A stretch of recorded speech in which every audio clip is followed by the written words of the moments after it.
Students, الدرس الثالث الف سورہ انفال آیات 49 سے لے کے 64 تک۔ رب اشرح لی صدری ویسر لی امری واحلل عقدۃ من لسانی۔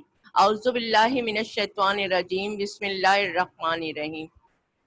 ولا یحسبن الذین کفروا سبقوا انہم لا یعجزون وَأَعِدُّوا لَهُم مَّا اسْتَطَعْتُم مِّن قُوَّةٍ وَمِن رِّبَاطِ الْخَيْلِ تُرْهِبُونَ بِهِ عَدُوَّ اللَّهِ وَعَدُوَّكُمْ وَآخَرِينَ مِن دُونِهِمْ لَا تَعْلَمُونَهُمُ اللَّهُ يَعْلَمُهُمْ وَمَا تُنفِقُوا مِن شَيْءٍ فِي سَبِيلِ اللَّهِ يُوَفَّى إِلَيْكُمْ وَأَنتُمْ لَا تُظْلَمُونَ۔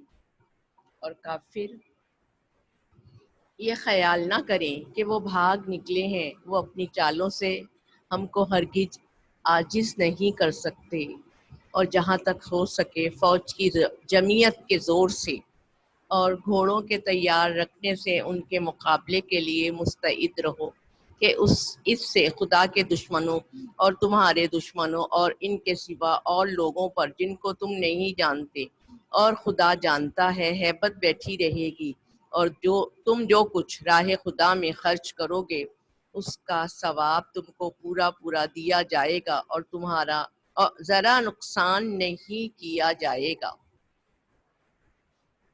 پہلی آیت 49 میں اللہ تعالیٰ غزوہ بدر کے کفار اور مشرکین کے لیے عذاب الہی کا ذکر فرماتے ہوئے کہہ رہے ہیں کہ جو لوگ اس میں شریک نہ ہونے کی وجہ سے بچ گئے تھے یا شریک ہونے کے بعد جان بچا کر بھاگ نکلنے میں کامیاب ہو گئے تھے، تو ان کے بارے میں اللہ تعالیٰ نے ارشاد فرمایا ہے کہ لوگ یہ خیال نہ کریں کہ وہ بچ نکلنے میں کامیاب ہو گئے ہیں، وہ اپنی چالاکی سے اللہ تعالیٰ کو عاجز نہیں کر سکتے، وہ جب بھی ان کو پکڑنا چاہیں یہ قدم بھی نہ بھاگ سکیں گے۔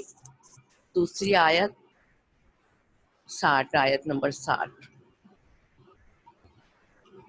اللہ تعالیٰ جنگ کی تیاری کے حوالے سے فرما رہے ہیں کہ کفار سے مقابلے کے لیے تم سے جس قدر ممکن ہو سکے تیاری کرو۔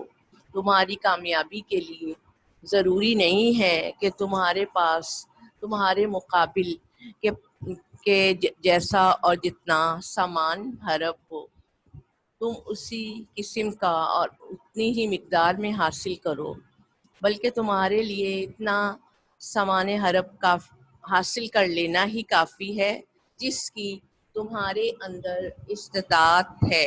اس کے بعد اللہ کی مدد اور نصرت تمہارے ساتھ ہوگی۔ یہاں لفظ قوت دیکھیے گا دوسری لائن میں من قوتن، تو یہاں قوت میں اس طرف اشارہ ہے کہ یہ قوت ہر زمانے اور ملک کے اعتبار سے مختلف ہو سکتی ہے۔ حضرت صلی اللہ علیہ وسلم کے زمانے کا اسلحہ تیر، تلوار اور نیزے وغیرہ پر مشتمل تھا، جبکہ آج کا اسلحہ بموں، راکٹوں، ٹینکوں، توپوں، طیاروں، آبدوزوں اور بحری جہاز پر مشتمل ہے۔ یہ سب اسی لفظ قوت کے مفہوم میں داخل ہیں۔ اور پھر فرمایا کہ سامان جنگ جمع کرنے کا اصل مقصد قتل و قتال نہیں بلکہ کفر اور شرک کو زیر کرنا ہے اور مغلوب اور مغلوب کرنا ہے، کیونکہ دشمن نہ تو کسی کے علم و فضل سے اور معاہدوں سے ڈرتا ہے اور نہ ہی کسی قوم کی صنعت و حرفت سے خائف ہوتا ہے، بلکہ وہ تو صرف جنگی صلاحیت اور قوت ہی سے ڈرتا ہے۔ بس مسلمانوں کو اپنے وسائل کے مطابق ہر قسم کی جنگی تیاری کر کے معاملہ اللہ کے سپرد کر دینا چاہیے۔ اس آیت کے آخر میں فرمایا کہ تم اس کی راہ میں جو کچھ خرچ کرو گے اس کا پورا پورا بدلہ تمہیں دے دیا جائے گا۔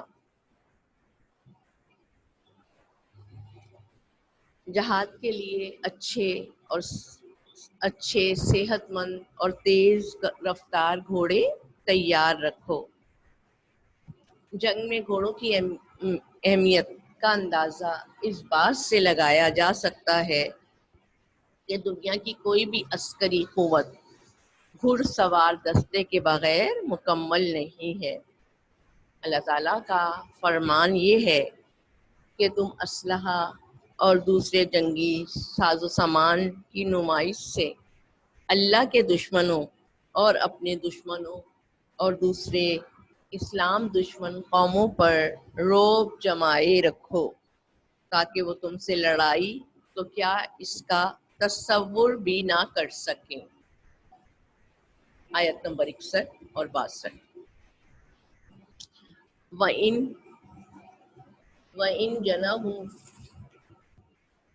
جَنَحُوا لِلسَّلْمِ فَاجْنَحْ لَهَا وَتَوَكَّلْ عَلَى اللَّهِ إِنَّهُ هُوَ السَّمِيعُ الْعَلِيمُ وَإِن يُرِيدُوا أَن يَخْدَعُوكَ فَإِنَّ حَسْبَكَ اللَّهُ هُوَ الَّذِي أَيَّدَكَ بِنَصْرِهِ وَبِالْمُؤْمِنِينَ۔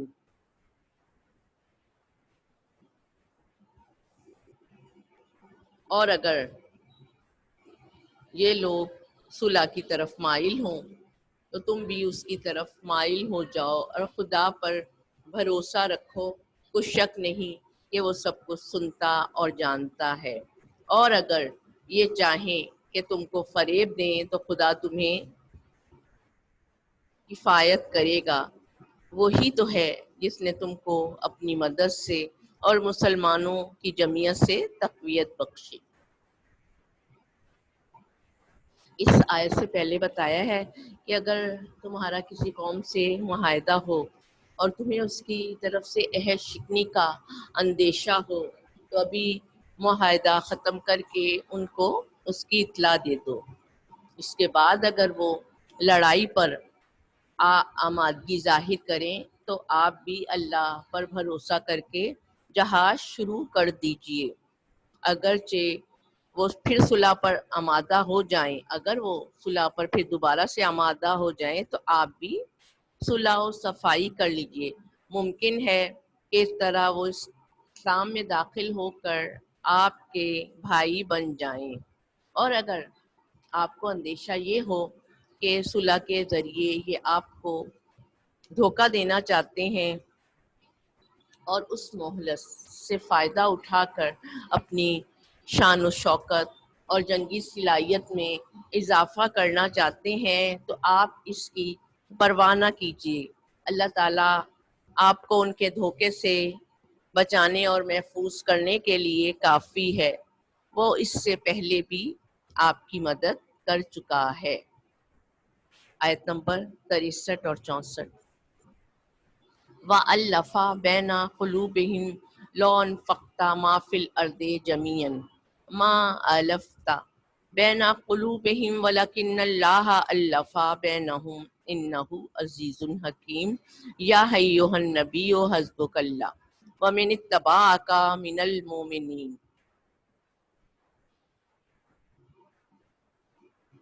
اور ان کے دلوں میں الفت پیدا کر دی، اگر تم دنیا بھر کی دولت خرچ کرتے تب بھی ان کے دلوں میں الفت پیدا نہ کر سکتے، مگر خدا ہی نے ان میں الفت ڈال دی، بے شک وہ زبردست اور حکمت والا ہے۔ اے نبی، خدا تم کو اور مومنوں کو جو تمہارے پیروں ہیں کافی ہے۔